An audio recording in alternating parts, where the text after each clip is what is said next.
Today's lesson, I'll give you a lot of inspirational checkmates and one game that will give you a lot of inspiration on how to play at state. So in this position, what should white play next?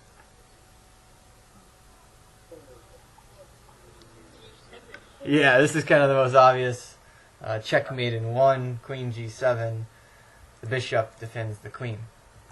Now, does anybody know the name for this type of setup? I think I heard someone say it. Yeah, weak color complex. So what we see in this position is that the dark squares are very, very weak. Black is not covering any of these dark squares. And so we have a weak color complex on the dark squares. So in today's lesson, we're going to go through what to do if your opponent has a weak color complex. We'll see a little bit on how to create a weak color complex, and then we'll also look at an entire game that deals with a weak color complex. But first, let's start off with some just fun little checkmating positions. So it's white to move. What do you think white should play?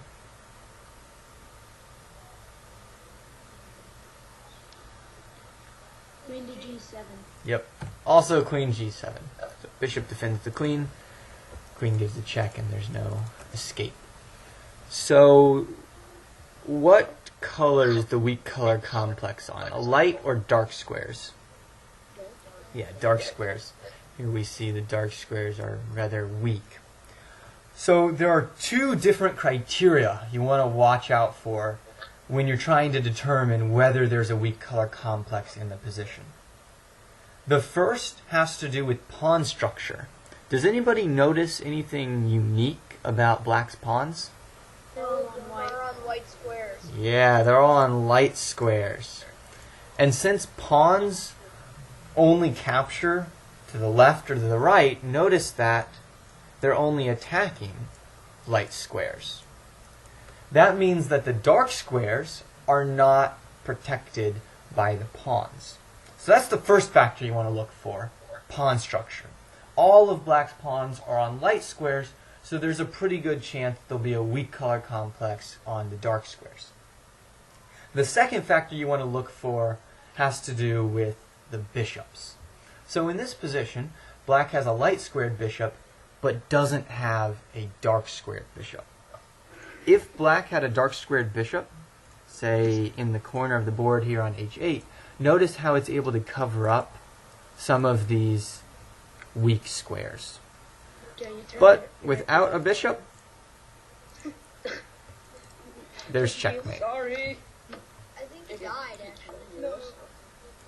So does anybody remember the two factors you want to look for when determining whether there's a weak color complex or not? The pawns. Yep, the pawns. And yeah, the bishop. So in this position, black's pawns over on the king side are all on light squares, and black doesn't have a dark squared bishop, which means there's a weak color complex on the dark squares. So over on the king side, there's a weak color complex on the dark squares. Does anybody see another weak color complex in this position? On the queen side, there's a weak color complex for white.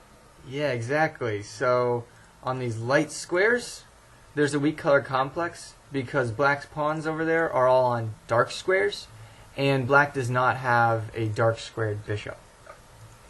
So there's actually two weak color complexes that black has to deal with, but only one of them is really important. Normally, weak color complexes on the queen side are much more serious.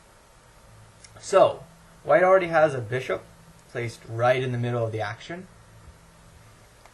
How should white continue? How do we bring in another attacking piece?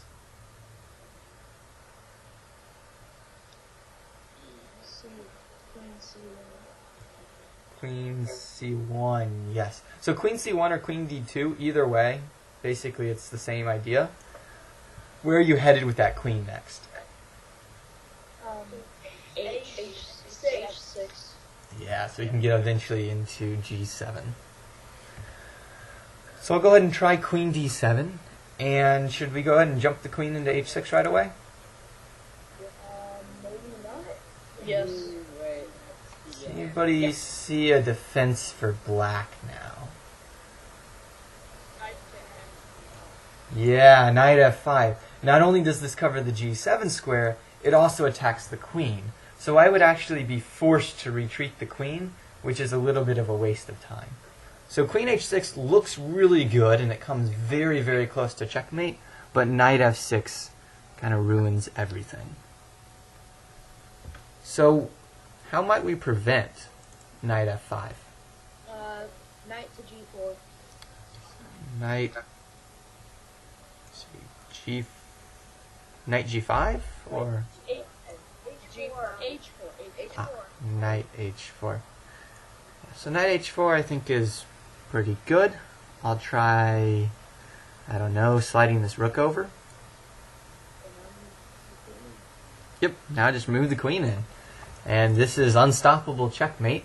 Black can delay it a little bit with knight f5, but then we can just take the knight. And regardless of what black does, it's checkmate. So which piece do you think is more useful when you're trying to exploit a weak color complex? Bishop or knight? Bishop. Yeah, the bishop. Why would you say the bishop?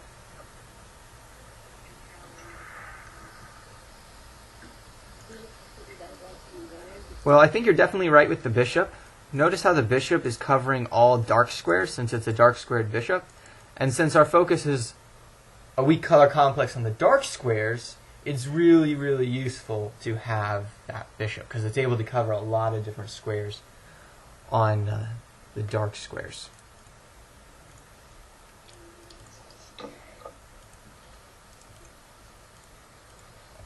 Does anybody see a weak color complex in this position?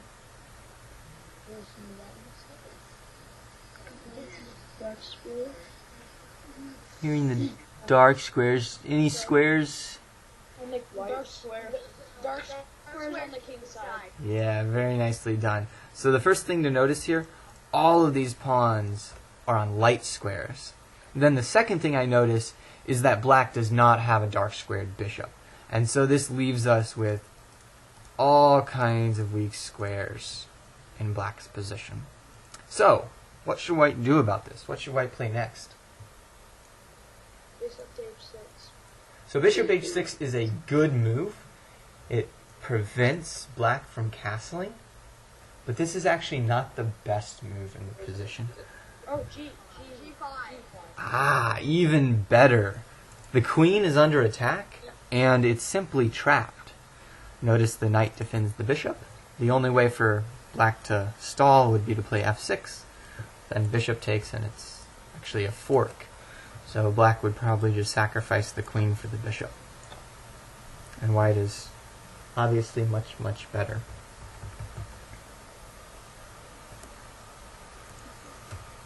Okay. This is a very interesting position that we have on our hands.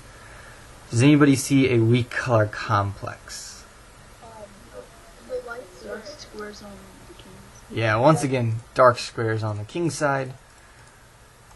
Pawns all on light squares, and no dark squared bishop for black. So if you could pick up the queen right now and move it anywhere on the board, it doesn't have to be a legal move. You can pick it up, move it anywhere you want. Where would you move it? h8. Yep, that would be checkmate. So a lot of times when you're looking for checkmates, it's kind of good to start from where you want to be at eventually. So in this case, the corner, and then just sort of work your way backwards. So how do we get to h8? h3. Yeah, and just sort of trace things backwards. And so in this position, white's best move is pretty clear now, queen h3. So now I'll go ahead and try knight g7. So queen h8 is no longer a good move. How should white continue this attack? Queen h6. Very nice. So we're actually going after that knight. So now queen takes knight would be checkmate, and if the knight moves, what would you play? Queen h8. Yep. Now the bishop is once again defending the corner square. So it seems like black is hopelessly lost, but there's one more move that can prolong the game. Does anybody see it?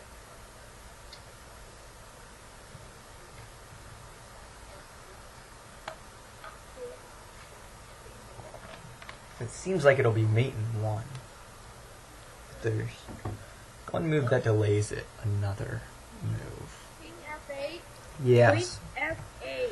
You can bring the queen all the way back to defend the knight. And it seems like maybe black can hold on here. But white's got one final crushing blow. Knight g5. And so we've just introduced a new checkmate threat. Queen h7 would be mate. There's simply nothing black can do. Not even knight f5 would work. Then there's like two different checkmates you could choose from. Even crazy sacrifices don't work. It's simply checkmate.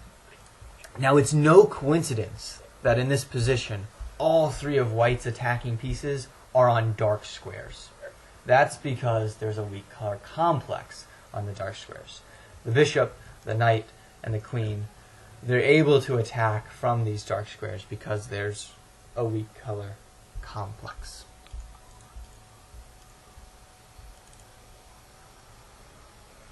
So now I actually want to go ahead and take a look at one of my own games where the weak color complex is a major factor.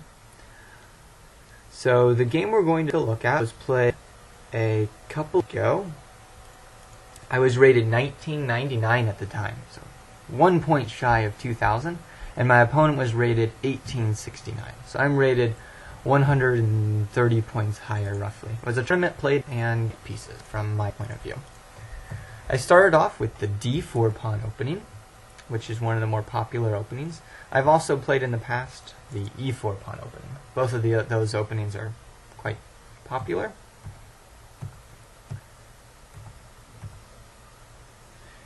Does anybody know the name for this setup here? With the pawns and the bishop like this? Oh.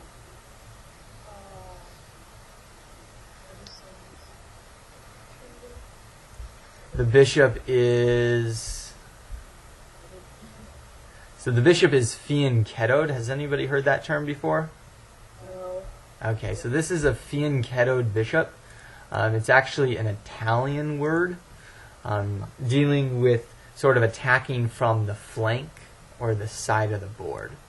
So black has fianchettoed the bishop. Don't ask me to try to spell it. It's a pretty long word, and I'm not sure if my Italian spelling's all that good.